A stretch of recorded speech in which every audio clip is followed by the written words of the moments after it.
Pois bem, meus amigos, o nosso magnânimo ovo que tudo vê achou que seria uma ótima ideia proibir Flávio Bolsonaro de visitar o pai até o primeiro turno da eleição. Mas, para tristeza dele, nem mesmo seus coleguinhas da Suprema Corte e os blogueiros da velha mídia conseguiram passar pano para mais essa decisão estapafúrdia. Vocês já viram que o estrago está feito e é claro que nesse vídeo eu quero mostrar esses bastidores para vocês, mas também quero mostrar o vazamento esquisitíssimo dessa decisão que nem estava publicada no portal do STF, para um certo veículo de mídia. Temos Michele Bolsonaro mostrando muita preocupação com o episódio, mas no caso é uma preocupação seletiva que eu também quero mostrar para vocês e aproveito para fazer uma comparação entre o tratamento dado a Bolsonaro e o tratamento dado a Stalinácio quando ele estava na prisão, além de trazer mais algumas outras informações interessantes sobre esse episódio. Então, se você já gostou da pauta, me ajuda a espalhar essas informações, curte, comenta, compartilha bastante o link desse vídeo nas suas redes sociais, grupos de Face, de Zap, dá uma verificada na tua inscrição, vê se ela continua ativa aqui no canal e se não for inscrito, se inscreve e dá essa moralzinha pra mim. E a gente começa com o primeiro veículo que publicou esta bomba que caiu ontem de tarde na cabeça dos brasileiros. Moraes suspende visita de Flávio a Bolsonaro e dá 48 horas para explicar a carta. Quando se trata de Bolsonaro, o negócio de 24, 48 horas vem, rapidinho. Moraes destacou que Bolsonaro está proibido de usar redes sociais e mandou a defesa explicar se ele tinha ciência da divulgação da carta. Então, assim, ele está proibido de usar redes sociais. Ok, ele usou a rede social? Não usou. Agora, como que vai fazer para impedir a publicação de uma carta do Bolsonaro ou proibir o Bolsonaro de escrever carta? Até dá para fazer, né? Porque o Alexandre de Moraes, no caso, está fazendo. Mas não tem como passar pano para isso, porque o troço foi, assim, agressivo demais e eu já vou mostrar para vocês a repercussão disso na mídia. Só vamos aqui dar uma lidinha, então. O Metrópolis traz a informação de que foram suspensas as visitas de Flávio ao pai por 90 dias e mais 48 horas para que a defesa explique. Então, na decisão, Moraes lembra que, ao conceder a prisão domiciliar temporária para Bolsonaro, em 24 de março de 2026, determinou, entre outras medidas, a proibição de utilização de redes sociais diretamente ou por intermédio de terceiros. Resumindo, ele quer que assim, Bolsonaro seja o único preso do país, o único preso do país. Eu não vou nem comentar aqui se é justo ou se é injusto, porque vocês já sabem o que eu penso dessa prisão. Mas ele é o único preso do país que não pode nem escrever carta. Tá? Super justo. Nossa, maravilhoso. Mas reparem aqui também o horário. O Metrópolis foi o primeiro portal a publicar e ele publica a notícia às 15 horas e 3 minutos. E quem faz a checagem é o Dr. Paulo Faria, que nos traz uma informação interessante. Cronologia do vazamento. A decisão de Moraes contra os Bolsonaros foi assinada em 13 de julho de 2026, às 2h36. A publicação Breaking Furo News do Metrópolis ocorreu às 15h03. Então, assim, menos de 30 minutos depois que o Alexandre de Moraes assina o negócio lá no gabinete dele, o Metrópolis já está publicando. Assim, diria que são muito rápidos ou então que vazou. Mas a coisa piora, Ele diz, eu mesmo verifiquei no sistema do STF, na EP 169, às 15 horas e 9 minutos, portanto, depois da publicação do Metrópolis. E não estava lançada ao público. Então, antes da decisão ser publicada, o Metrópolis já tinha publicado a sua matéria. Portanto, o Dr. Paulo chega à conclusão de que o Moraes vazou a decisão ao Metrópolis. E, óbvio, isso é criminoso. Aí é que ele mostra os prints, né, das conferências, da hora que foi assinado, ele verificando e tivemos aí o vazamento do Moraes para o Metrópolis. A minha dúvida, e é uma dúvida, será que rola dinheiro? O que acontece? Por que determinado portal às vezes recebe uma informação e outro não?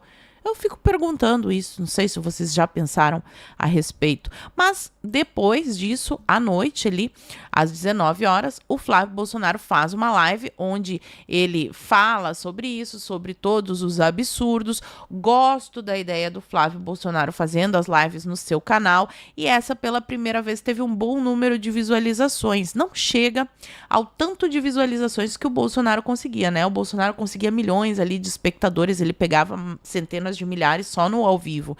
Então, minha opinião, se é que posso ter uma, o Flávio deveria, além de fazer as lives no seu canal, participar mais aí de debates na mídia, nos veículos de mídia da internet também. Eu tô achando o Flávio um pouco isolado nessa sua pré-campanha. Será que é só impressão minha? O que vocês acham? Falem para mim nos comentários.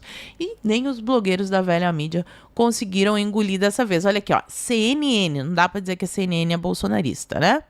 CNN publica: Bolsonaro não está submetido a uma pena de silêncio, diz especialista. Alberto Rolo afirma que a decisão de Moraes é precipitada. Gosto muito de como eles suavizam com as palavras, né? Esse absurdo jurídico foi precipitado, não é uma perseguição, uma palhaçada, rasgou a Constituição, não, uma decisão precipitada. Mas tá, já estamos evoluindo, antes eles estavam batendo palma, né? E que Jair Bolsonaro não está sujeito à pena de silêncio. O Bolsonaro está sujeito à pena de silêncio, ó, faz tempo. Ele não pode falar, ele não pode agora escrever carta, ele não pode receber visita do advogado. Vale lembrar que Flávio Bolsonaro é advogado, inclusive já acionou a OAB para que ela se manifeste sobre mais esse absurdo, porque isso é um cerceamento dos direitos dos advogados, porque abre-se um precedente perigosíssimo. Então, o comentarista diz aqui que a lei de execução penal assegura ao condenado o direito de trocar correspondências e receber visitas, abre aspas. O Jair Bolsonaro é condenado, cumprindo pena, é um criminoso condenado, não tem sanção, não tem pena de silêncio. É esquisito dizer que ele é criminoso, né? O golpe do algodão doce dado diretamente da Disney, mas enfim, a pena de silêncio ele só notou agora. Mas tá, tudo bem. Afirmou o especialista, acrescentando que Jair não está submetido a nenhum regime de silêncio perpétuo. Não deveria estar, mas está, na prática está. Bela Megali traz a informação de que até mesmo dentro da corte a coisa não repercutiu bem. A ala do STF vê erro de Moraes ao questionar carta de Bolsonaro lida por Flávio. Vale lembrar que essa carta aqui simplesmente assim disse: o meu porta-voz é o Flávio, a Michelle Bolsonaro não fala por mim. Ele não usou o nome da Michelle, mas foi isso que a carta disse. Vocês ouviram também o Flávio lendo a carta, tenho certeza que vocês já leram. Mas aqui a Bela Megali traz a informação de que a avaliação de integrantes do STF é que seria discutível afirmar que Bolsonaro tem infringido as medidas cautelares impostas por Moraes apenas pela carta. Para eles, seria controverso suspender o regime de prisão domiciliar ou aplicar outras punições só com base em um documento manuscrito.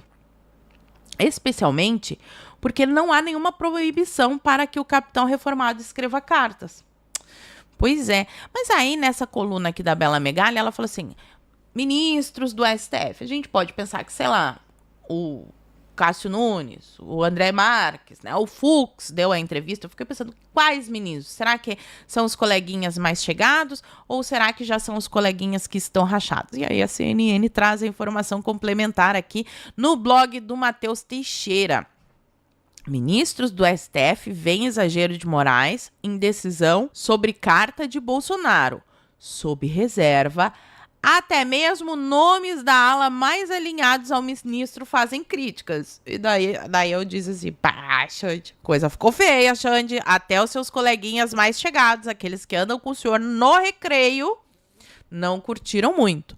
Por que infringe os direitos do Bolsonaro? Não, porque é um erro estratégico e pode ser um baita tiro no pé. Que é o que tá parecendo que foi, né? Porque o troço assim, ó, furou a bolha, até fora do Brasil estão falando a respeito do assunto. Tá aqui, ó. A avaliação é que Moraes comete Erro estratégico.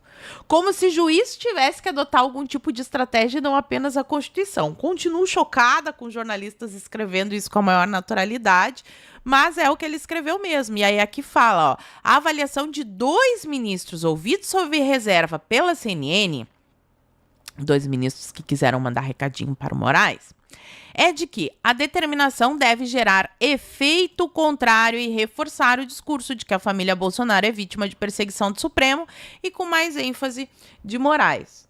É só o discurso, não é a realidade.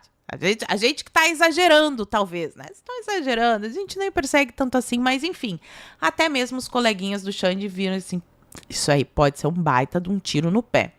Quem demonstrou preocupação foi a dona Michele. Tá aqui também no Globo a notícia.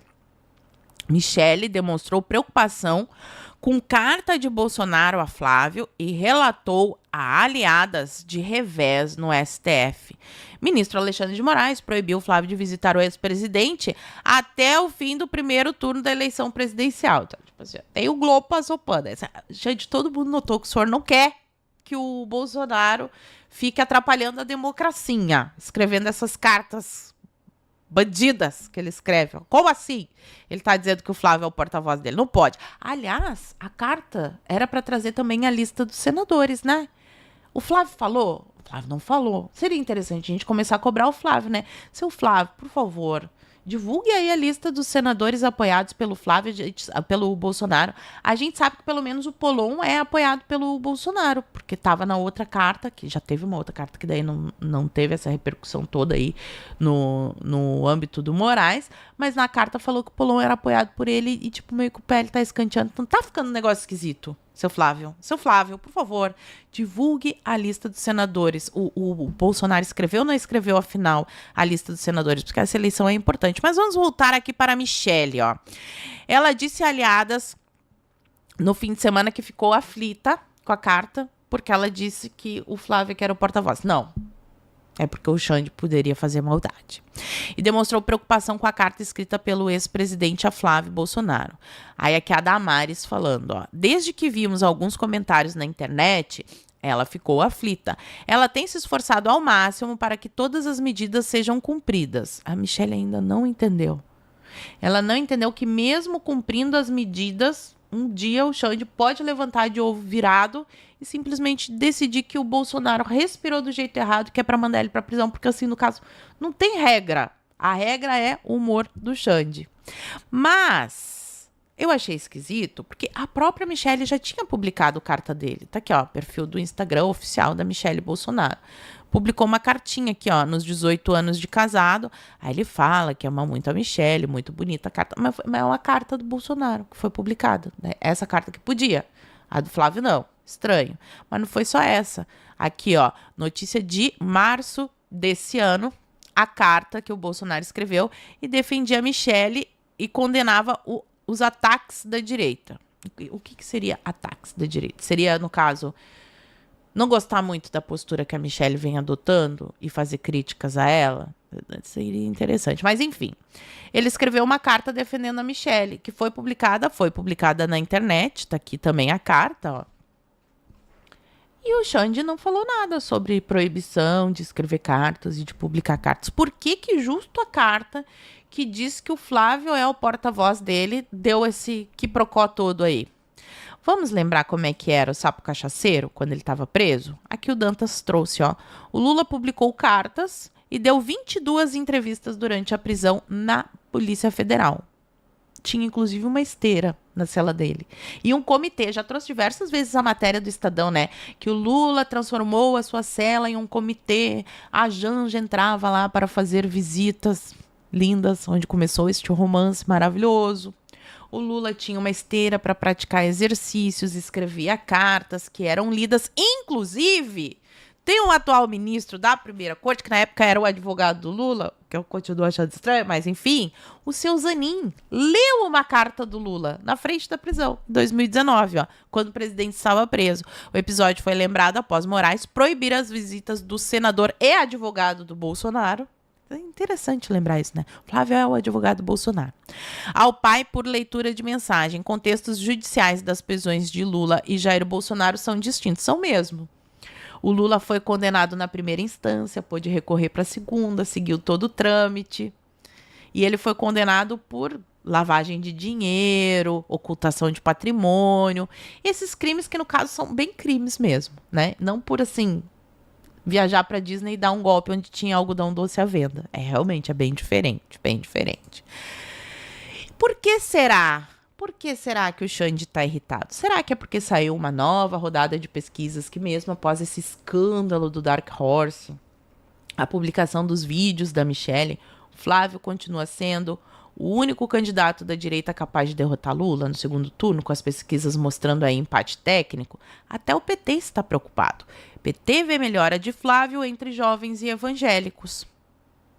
O partido avalia que a campanha de junho não levou à aprovação como esperado e calcula impacto da Copa do Mundo. Então, eles estão achando que assim, o Lula não melhorou porque estava todo mundo prestando atenção na Copa do Mundo. Menos os eleitores do Flávio, no caso, porque o Flávio melhorou, né? Mas, enfim. Essa vai pra galera que estava alardeando essa notícia. Eu vi um pessoal falando, porque o jogo pode virar, o Valdemar chegou a dar uma declaração, né? Eu estava esperando para ver o que ia acontecer para trazer aqui para vocês, porque sinceramente eu fiquei bem cética quanto a qualquer tipo de melhora na situação do Bolsonaro, porque infelizmente enquanto os abusos da Suprema Corte não forem freados, isso não vai acontecer. Eu não tenho essa esperança. Se acontecer, vai ser um milagre, eu vou comemorar, vou ficar muito feliz. Mas a realidade nos diz que é muito difícil. E tá aqui o próprio Nunes Marques dizendo que deve segurar a revisão criminal de Bolsonaro até a eleição. Aliados de Nunes Marques apostam que ele só tomará qualquer decisão sobre o pedido de revisão criminal de Jair Bolsonaro após as eleições. E aí eu fico pensando, será que ele está esperando até depois da eleição para ver? Se o Lula ganha, Bolsonaro continua preso. Se o Flávio ganha, aí o Bolsonaro pode ganhar liberdade? Não sei, foi só uma dúvida que apareceu. Vocês comentem aqui se vocês acham que eu estou viajando. Quanto à perseguição da direita, tá aqui o Cláudio Humberto trazendo dados. Direita é alvo de quase todas as iniciativas da Polícia Federal, PGR e STF contra políticos. Então ele fez um levantamento, que desde a posse do Lula em 2023 impressionam as ações da Polícia Federal e da Procuradoria-Geral da República, do governo com o Supremo Tribunal Federal contra os políticos da direita. Um levantamento de julho de 2025 já indicava que 83% das ações contra deputados federais miravam a direita. Das 61 ações no STF contra deputados, 51 tinham políticos de direita como réus e apenas 5 esquerdistas. Isso se agravou no ano eleitoral de 2026, mas ainda não há um levantamento confiável que traduza isso em números. Mas a percepção a gente já tem, né? Muito difícil de ter algum político da esquerda. Se nunca vi. Alexandre de Moraes dá 48 horas para o Janones explicar por que estava espalhando fake news e confessou isso no livro. Não vi essa notícia. Não vi. Alexandre de Moraes dá 48 horas para Lula explicar por que pediu o voto para Simone Tebet para Marina em São Paulo. Também não vi. 24 horas para explicar por que pediu voto para o Boulos escancaradamente num evento com dinheiro público. Também não vi. Então, assim, tá evidente, né? Qualquer pessoa que tenha 2 neurônios que façam a sinapse vê que é uma perseguição à direita e que, infelizmente, o juiz do jogo que deveria ser neutro está jogando em um dos times. E, no caso, não é o do Bolsonaro. E aí, para fechar, trago aqui para vocês a informação, cheguei a comentar no meu último vídeo, sobre o movimento Imparáveis, que foi divulgado com foto da Michelle pelo PL Mulher, era o movimento da Michelle, inclusive Imparáveis MB, Michelle Bolsonaro. Mas aí, o sucesso o sucesso não aconteceu, o perfil conseguiu impressionantes 5 mil seguidores, e aí sabe como é, né? Filho feio não tem pai. E aí me sai essa notícia. Imparáveis não é político e nem foi criado por Michelle, diz o movimento. Perfil afirma ser independente e diz que a ex-primeira-dama não administra nem é dona da conta. Não preciso nem falar, né? Não preciso nem falar. Vocês já entenderam tudo que está acontecendo. Fala pra mim aqui nos comentários o que vocês acham de tudo isso. E por enquanto eu vou ficando por aqui. Muito obrigada por terem assistido ao vídeo até o fim. Fiquem todos com Deus. Um beijo e até a próxima. Fui. USA Brasileiras. Entre no site e saiba como adquirir o seu modelo exclusivo. Para mulheres de bom gosto e que são femininas. USA Brasileiras, o seu chinelo perfeito.